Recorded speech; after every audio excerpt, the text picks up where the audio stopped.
Day 3 అయిపోయే సమయానికి India actually డిసప్పాయింటెడ్గా ఉండాలి, ఇంగ్లాండ్ యాక్చువల్లీ హ్యాపీగా ఫీల్ అవుతూ ఉండాలి. ఇండియా క్యాచ్ సరిగ్గా పట్టుండాలి, ఇంగ్లాండ్ లబో దిబోను మొత్తుకొని ఉండాలి.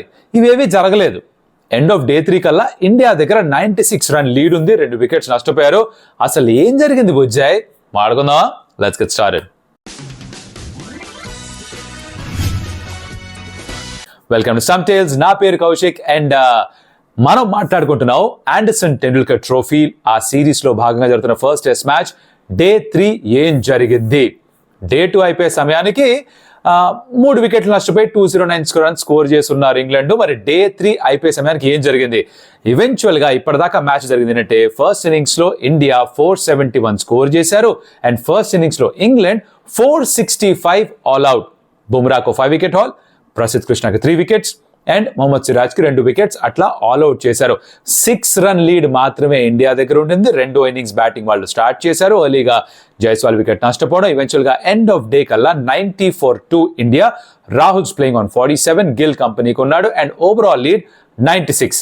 ఇది సమరీ ఆఫ్ ద మ్యాచ్. కానీ the devil lies in the details కాబట్టి యాక్చువల్గా డీటెయిల్స్లోకి వెళ్ళి డే 3లో ఏం జరిగిందో మాట్లాడుకుందాం. కొన్ని ఒక 5-6 పాయింట్లు ఉన్నాయి, కవర్ చేశామంటే ఈ మ్యాచ్కి సంబంధించిన ఈ డేకి సంబంధించిన రివ్యూ పూర్తయిపోతుంది. దానికంటే ముందర మీరు నా కోసం చేయాల్సింది ఏంటంటే వీడియో ఎక్కడ నచ్చితే hit the like button, because అది ఆటోమేటిక్గా యూట్యూబ్కి ఒక సిగ్నల్ పంపిస్తుంది. అదేమని, చూసే వాళ్ళకి వీడియో నచ్చుతుంది, ఎక్కువ మంది చూడడానికి ఇష్టపడతారేమో చూపించు అని వీడియో ఆటోమేటిక్గా ఎక్కువ మంది చూపిస్తారు. అలా కొత్తగా ఎవరైనా వస్తుంటే వాళ్ళు consider subscribe to the channel because that will help us grow and comment about it, share it with your friends. That will be a huge help for us. అన్ని చేయలేకపోయినా లైక్, సబ్స్క్రైబ్ అయితే it's a very simple thing to do, very small thing to do. Please do that for us. Okay, now day 3లో ఏం జరిగింది? The day started off with 209 for 3 అన్న score line. Ollie Pope was batting on 100 and he had Harry Brook company. Brook day 2 last ఓవర్లో out అయ్యాడు, కానీ no ball ఇచ్చాడు umpire, అంటే no ball వేసాడు బుమ్రా. అక్కడ స్టార్ట్ అయింది డే 3 స్టార్టింగ్ లోనే ప్రసిద్ధ్ కృష్ణతో స్టార్ట్ చేశారు అండ్ ఒక షార్ట్ వైడ్ బాల్ వేస్తే పోప్ దాన్ని ఎక్కడికో కొడదాం అనుకున్నాడు. కొంచెం ఎక్స్ట్రా బౌన్స్ అయింది, అప్పర్ ఎడ్జ్ అదే పైన ఎడ్జ్ తగిలింది అండ్ కీపర్ నీట్గా క్యాచ్ పట్టేసుకున్నాడు. పోప్ 106కి ఆల్ అవుట్. శుభారంభం, చక్కగా స్టార్ట్ చేశారు, అలీగా వికెట్ పడింది. అప్పుడు మొదలైందయ్యా Brook and captain Ben Stokes వాళ్ళ పార్ట్నర్షిప్ స్టార్ట్ అయింది. హ్యారీ బ్రూక్ సడన్ గా ముందు రోజు లాస్ట్ ఓవర్లో ఏమో తడుపుతూ ఆడుతున్న తను, పుల్లుగొట్టి అవుట్ అయిన తను, నో బాల్లో లైఫ్ వచ్చిన తను విజృంభించడం మొదలుపెట్టాడు.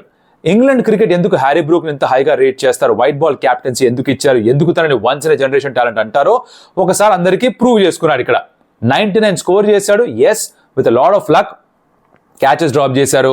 రిషబ్ పంత్తో క్యాచ్ డ్రాప్ చేశాడు. ఫస్ట్ డే 2లోనే ఇందాక చెప్పినట్టుగా నో బాల్లో అవుట్, అదొకటి 2. తర్వాత జైస్వాల్ ఒక క్యాచ్ డ్రాప్ చేశాడు. ఇలాంటి అవకాశాలన్నీ కూడా చక్కగా ఉపయోగించుకుంటూ తన దగ్గర ఉన్న షాట్స్ అన్ని ఆడుతూ సిరాజ్ని చీల్చి చెండాడి, పుల్ షాట్లు క్రౌడ్లోకి ఎక్కడికో కొట్టి, straight down the ground Audi, cover drives Audi, cuts Audi super batting చేశాడు. ఇన్ఫాక్ట్ తను 99 స్కోర్ చేశాడు. టాప్ క్వాలిటీ నాక్.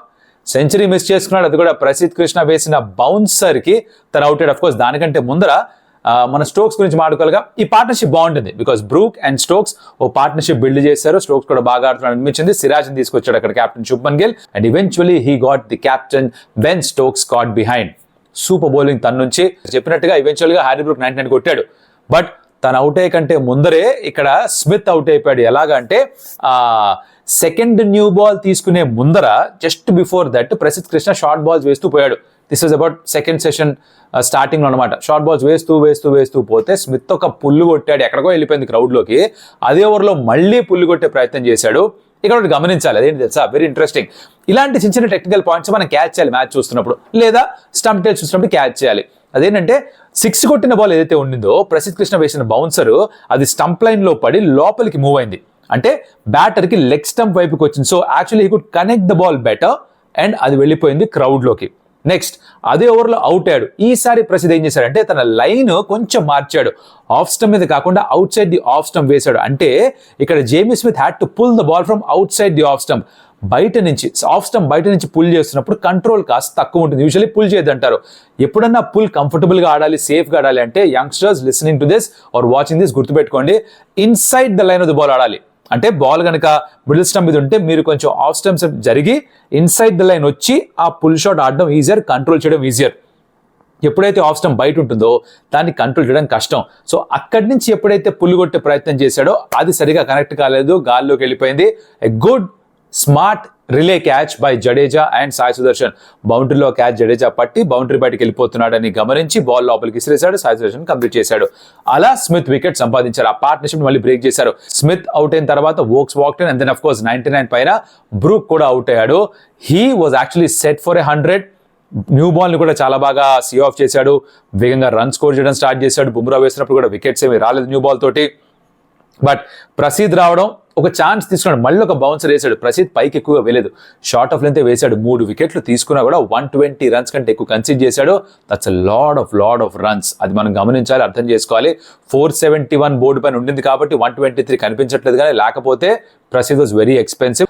99 పైన బ్యాటింగ్ చేస్తున్నాడు కాబట్టి he wanted to play it along the ground.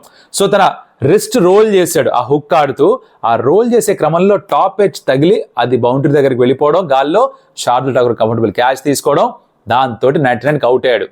అలా 3వ వికెట్ సంపాదించాడు Prasidh Krishna. Now before this dismissal Ravindra Jadeja bowling లో కాట్ బిహైండ్ ఛాన్స్ పంత్ వదిలాడు. పట్టాలి, ఈ లెవెల్లో పట్టాలి. దానికంటే ముందరో దాని తర్వాత జైస్వాల్ బుమ్రా బౌలింగ్ లో 4th స్లిప్ లో నుంచునో గల్లీ అనుకోండి, అక్కడ ఒక సింపుల్ క్యాచ్ వదిలాడు. సింపులే కానీ లైట్ గా కాంప్లికేటెడ్. ఎందుకో చెప్తా. బికాస్ బాల్ కొంచెం ఆక్వర్డ్ హైట్ లో వచ్చింది, అంటే తన షోల్డర్ హైట్ లో వచ్చింది, ఇక్కడ between his chest and shoulder. So అక్కడ పట్టడం కొంచెం కష్టం. ఎందుకంటే ఇలా పట్టాలా లేదంటే రివర్స్ కప్ స్టైల్ ఆజీ స్టైల్లో ఇలా పట్టాలా అని వచ్చిన డౌట్ ఉంటుంది, కన్ఫ్యూజన్ ఉంటుంది. దానికి సరిగ్గా అడ్జస్ట్ అవ్వలేకపోయాడు. క్విక్ గా ఇలా పడ్డానికి వెళ్ళిపోయాడు, ఆక్వర్డ్ గా ఉండిపోయింది, ఆ హైట్ లో బయటపడిపోయింది. What he could have done is slight గా బెండ్ అయితే, అంటే ఎలా అయితే మీరు గమనించుంటే కనుక Jack Crawley catch, Joe Root catch Karun Nair పట్టాడు. He went on his knees, కాస్త బెండ్ అయ్యి బాల్ ని తన షోల్డర్ లెవెల్ దానికంటే పైకి తీసుకొని రివర్స్ కప్ స్టైల్లో క్యాచ్ తీసుకున్నాడు. అలాగా మార్చుండొచ్చు జైస్వాల్. అది చేస్తుంటే కంఫర్టబుల్ గా క్యాచ్ పూర్తయి ఉండేది. ఎప్పుడైనా సరే ఈ చెస్ట్ షోల్డర్ లెవెల్లో ఉన్నప్పుడు ఇలా పట్టడం కష్టం, చేతులు ఎల్లో పైకి. If you can notice what I'm trying to do here, this is easier. But ఇంకొంచెం కంఫర్టబుల్ అంటే కాస్త కిందకి బెండ్ అయితే చేతులు ఆటోమేటిక్గా పైకి వస్తాయి. ఐ మీన్ ఆ బాల్ లెవెల్ షోల్డర్ కంటే పైకి వెళ్తుంది. You just bend down, then catch పట్టడం ఈజీ. అది చేస్తుంటే బాగుంటుంది. చాలా ప్రాక్టీస్ చేస్తారు. One of things that on the go ఆ సిచ్యువేషన్లో ఆ టైంకి తను చేయలేకపోయాడు. కానీ బిఫోర్ ద డే స్టార్ట్స్ ప్రతిరోజు ఫీల్డింగ్ కోచ్ ఆ క్యాచ్లు ఇస్తూనే ఉంటారు, చిన్నప్పటి నుంచి ఆ క్యాచ్లు పడుతూనే ఉంటారు. బట్ అగైన్ ఇలాంటి చిన్న పొరపాట్ల నుంచి అందరూ నేర్చుకోవాలి. జైస్వాల్ నేర్చుకుంటాడు, మనం కూడా నేర్చుకునే ప్రయత్నం చేయొచ్చు. That's how we learn about the sport also that we love, right? So అలా క్యాచ్ పట్టుండే బాగుంటుంది, అది చేయలేదు. నాట్ జస్ట్ దట్, తను గల్లి 2-3 క్యాచ్లు వదిలాడు, జడేజా క్యాచ్ వదిలాడు, రిషబ్ పంత్ క్యాచ్ వదిలాడు. ఇవన్నీ కూడా పట్టుంటే, ఆ నో బాల్ కూడా అవుట్ అవ్వకుండా ఉండుంటే 155 రన్స్ సేవ్ అయ్యేట. 155 రన్స్ పోపుది, బ్రూక్ది, ఇలా ఇంకెవరెవరిదో మొత్తానికి అన్ని కలిపి 155 పరుగులు ఎక్స్ట్రా సమర్పించుకోవాల్సి వచ్చింది. అదే లేకపోతే ఎంత పెద్ద లీడో ఇమాజిన్ చేయండి ఒకసారి. 6 రన్ లీడ్ కాస్త 160, 200 రన్ లీడ్ అయి ఉండేది. తప్పుడు ఇండియా గ్రేట్ పొజిషన్. ఎనీవేస్ అదైందా. జస్ప్రీత్ బుమ్రా సేనా కంట్రీస్ లో, ఎవరు అడిగారు మొన్న సేనా అంటే ఏంది భయ్యా అని. SENA, south Africa, England, New Zealand, Australia, అది సేనా అంటే అనమాట. దాన్ని షార్ట్ ఫామ్ లో సేనా అంటారు. సేనా కంట్రీస్ లో జస్ప్రీత్ బుమ్రాకి ఇప్పుడు 150 వికెట్స్ ఉన్నాయి. ఇది వసీం అక్రమ్ కంటే కూడా ఎక్కువ. ఒక ఏషియన్ బౌలర్ కి highest number of wickets in SENA countries Jasprit బుమ్రాకే. Is not had a huge long career. ఒక అనిల్ కుంబ్లే లాగానో, ఒక వసీం అక్రమ్ లాగానో 15-16 సంవత్సరాలు ఇంకా ఆడలేదు తను. 2017-18లోనే, అది 18లో డెబ్యూ చేశాడు తను. So it just been 7-year career. దాంట్లో 150 వికెట్లు సేనా కంట్రీస్ లోనే తీసేసుకున్నాడు. 12వ 5 వికెట్ హాల్ అవే కండిషన్స్ లో. ఇమాజిన్ ఎంత గొప్ప బౌలర్ గా మారుతున్నాడో. 5 వికెట్ హాల్ పూర్తి చేసుకున్నాడు, దాంతో ర్యాప్అప్ చేశారు. కానీ 465 స్కోర్ చేసేశారు వాళ్ళు. లాస్ట్ 4 వికెట్స్ కి 160-120 రన్స్ యాడ్ చేశారు.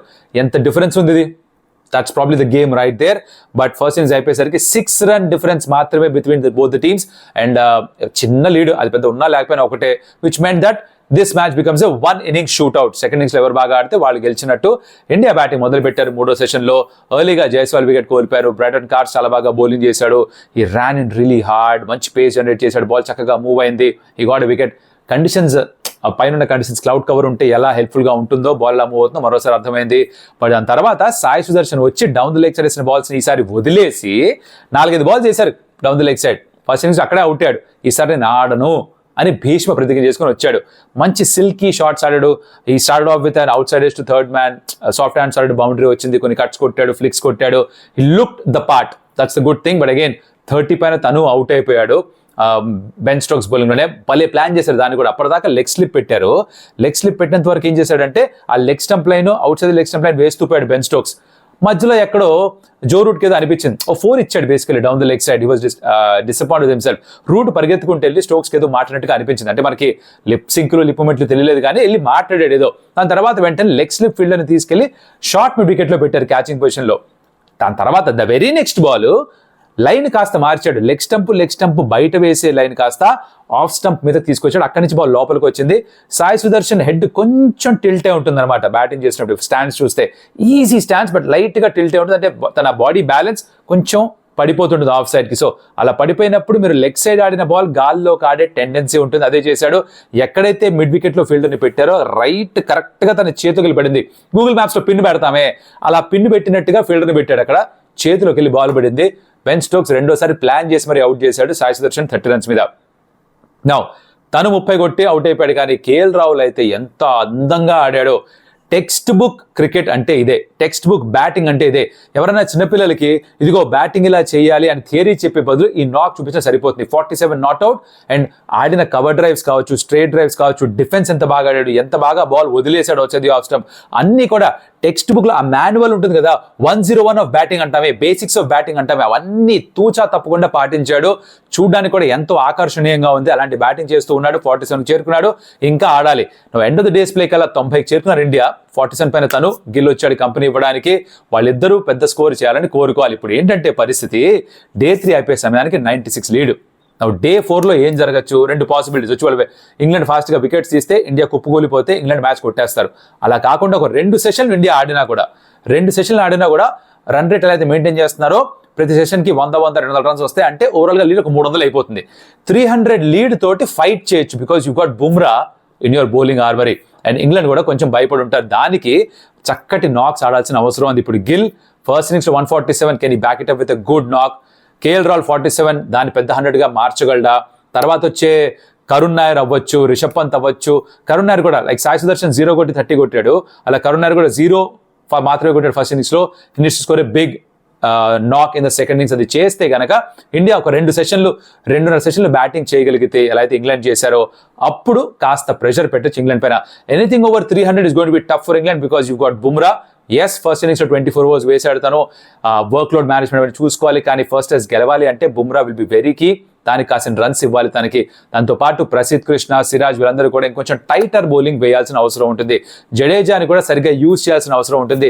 శార్దుల్ ఠాకూర్ని ఎందుకు ఆడించారు అన్నకు క్వశ్చన్ మార్క్ అయితే ఖచ్చితంగా రావాలి. ఇప్పుడు తను బౌలింగ్ ఆల్రౌండరా, బ్యాటింగ్ ఆల్రౌండరా? బ్యాటింగ్ ఆల్రౌండర్ అయితే Nitish Kumar Reddy is a better batter then Shardul Thakur. No offence to Shardul Thakur, but Nitish is a better batter. Bowling allrounder అయితే శార్దుల్కి 6 ఓవర్స్ కాదు ఇంకా ఎక్కువ ఇచ్చి ఉండాలి. అది జరగలేదు. ఫస్ట్ బాల్ తోటి ఇవ్వలేదు, సెకండ్ న్యూ బాల్ తీసుకున్నా కూడా ఇవ్వలేదు. ఏ అన్న ప్రశ్నకి సమాధానం గిల్ దగ్గర మాత్రమే ఉంటుంది. మేబీ ఆ మ్యాచ్ అయితే చెప్తాడేమో మనకు తెలియదు. But hopefully gets to bowl in the second innings and does is what he does best. Lord does wickets తీసుకుంటే బాగుంటుంది. So day 4 is beautifully setup. Day 3 చక్కగా మూవ్ అయింది.